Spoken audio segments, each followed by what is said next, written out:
Ira, wala? Eric? Yan. Pagod. Kahapon naglaro na kami sa Sierra Pura eh. Tapos naglaro pa ulit siya dito. Sierra Pura? Oo. Iba lang yung Sierra 6?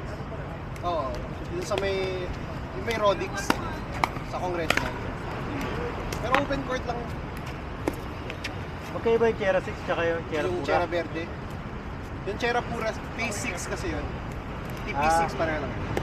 So Sierra 6? Pareho lang. Tsaka yung Sierra Pura, isa lang? Yung Sierra Pura, maraming phases. Hanggang 6 phase. Okay. At saan kayo naglaro? Sa Sierra Pura, phase 6. Phase 6? Yun ang Sierra 6? Oo. Yung katabi ng Miranila. Yun yung ano? Yung maraming puno sa paligid? Oo. Yung open court. Malilim doon? Malilim? Hindi masyado. Tanghali, mainit din. Sakto lang. Oo, medyo. Pero pag umaga, okay. Kasi sa kabila yung Yung araw? araw. Natakpan ng puno? Oo. Tatakpan ng basketball court. Pero pag naghapon na, sa kabila na. Puno yung nakakatakip? Oo, tapos hindi masyadong covered ng buong puno eh. May So mga nakakalusot. Oo. Pero ano yun, apat? Apat na court. Tapos tatlo lang yung ginagamit namin, isang court ng bayan lang. Eh kahapon, konti lang yung naglaro eh. Kaya tuloy-tuloy yung laro nila. Kano ba ito? Ito lang? Kaya naman kayo dun. Malayo ba yun? Diyan lang yun, kasi pagbaba mo ng bridge. Oo. Bakit ka dyan? Pagbaba mo ng bridge, kakalawa ko. Oo. At kita dun sa ano? Sabi kailan kayo ron? Usually Sabado ng umaga. Tapos pag nabitin, lumilipat dito. Morning lang. Mag-start mga alas 11, alas 10 dapat, pero dito dumarating yung mga tao na alas 10. Tanghali. Yung alas 10 okay pa yung araw eh. Hanggang anong oras yun? Nagalaw, hanggang may araw. Yun nga, anong oras yung mga ano na hindi na kaya yung init? Mga alas 2. Alas 2, mga ano, pero naglalaro pa rin ako. Saglit lang naman eh, 10 minutes lang yung laro. Solar Saka may isang spot na maaraw talaga. So pagka 6, yung kabila naman yung iniiwasan. maaraw. Iniiwasan na lang. Saka maganda player yung... to? Konti player?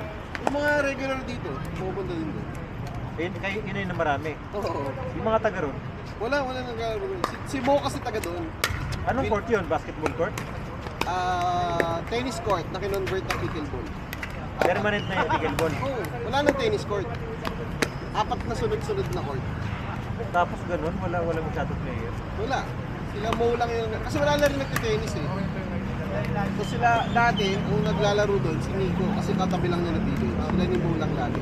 Sarap naman nun. Mas libre pa. Oo.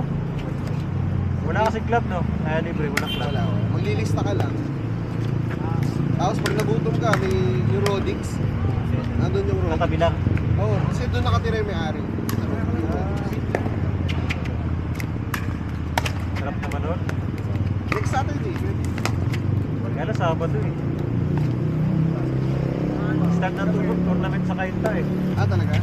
Mayor's, ano, parang Mayor's Cup. Pickleball tournament. Yung ata yung yan din yung bago. Si Sir Carlo Carlon, yung isa vlogger yun ng bike. Parang nagpo-post siya ng mga ganun, ng bagong pang. Sa Kainta din daw. Hindi ko alam kung siya yung sinasabi ko, tsaka yung siya. Yun lang naman court ng pickleball sa Kainta eh. Marami. Village is. Akala ko nga pwede yung ano eh. Yung mga hindi taga-Kainta, basta member ng club. Kailangan taga-Kainta. Dito sana ako hahatak ng player. Kasi kulang kami ng player. Nagpaalam ako, hindi pumayag. Kailangan daw residente ng Kainta. Wala, kulang kami ng player. Ito ba yun? Diyan ba yan? Ano ginawa niya yun? Ah, ito!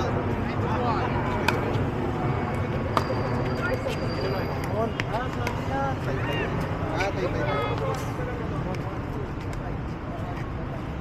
Richmond Chicken Ball. Oo, yun nga yun. Yan din daw, same yan.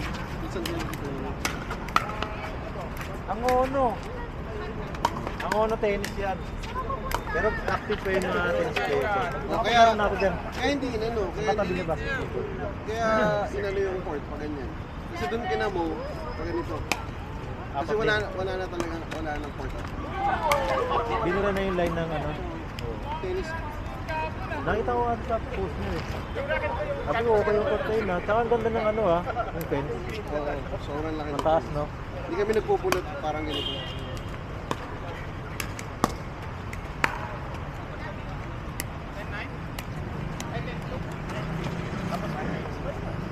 Masarap pag tournament dun. Yun nga, ang problema, Apat na puti. Wala ilaw. walang ilaw eh. Pero yun yung next project, magka-ilaw. Pero pag pagka-ilaw na, tagulan na. Pwede din, tagulan na. Noong una kasi parang 100 lang yung bayad. Tapos parang nagre-reklamo sila mo. Ba't mo bayad eh? Wala namang rules ganito ganyan. Hanggang sa tinanggal yung bayad. Tapos wala pang ano eh. Tapos sila rules about it eh. So, libre lang, ano ba na? Wala pang bylaws. Ganun. Wala pa. O kasi kung na-dissolve na yung tennis, kailangan bumuo muna sila ng club tsaka officers. Gagawa ng bylaws yun. Meron silang ano eh. Parang association sa village. Tapos may isa lang nagre-reklamo kasi yun lang yung kalaban. Sabi namin, wala namang problema kung magbabayad. Eh, sabi nila ko, huwag tayo magbayad, hindi ako magbayad. Hindi ko magbabayad. Who's next?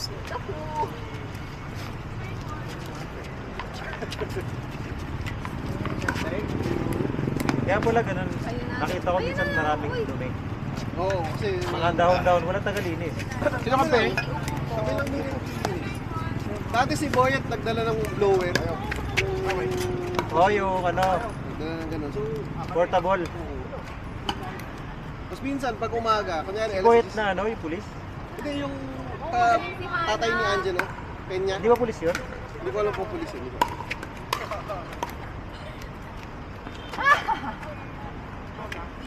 Dala lang siya ng ganun. Tapos minsan si Mo, since nandun siya, Bawalis. nakawalis na siya. Pero ngayon kasi hindi na masyado madahon. Maubos na lahat ng dahon. Pagtagsibo lang. Maubos na. Pagtaglagas, yun ang marami. Nung mga una-una namin laro, kasi sobrang dami talaga. Mas mabilis din matuyo yung court. Ngari umulan, tapos umaraw, tunas lang konti. Hindi nga lang ni-rubberized. Yun na lang yung kulang. Anong ano? Anong pintura? Parang ganito? Parang ganyan. Ah, okay na rin. Pero pwede na yan. Linis ka lang ng sapatos kasi medyo maalikabok minsan. Ayun lang. Madulas yun. Kaya minamap ni mo minsan. Pinawalisan. Ibig sabihin malapit sa kalsada. Parang abandon. Eh bakit maalikabok? Paano eh? Sa puno.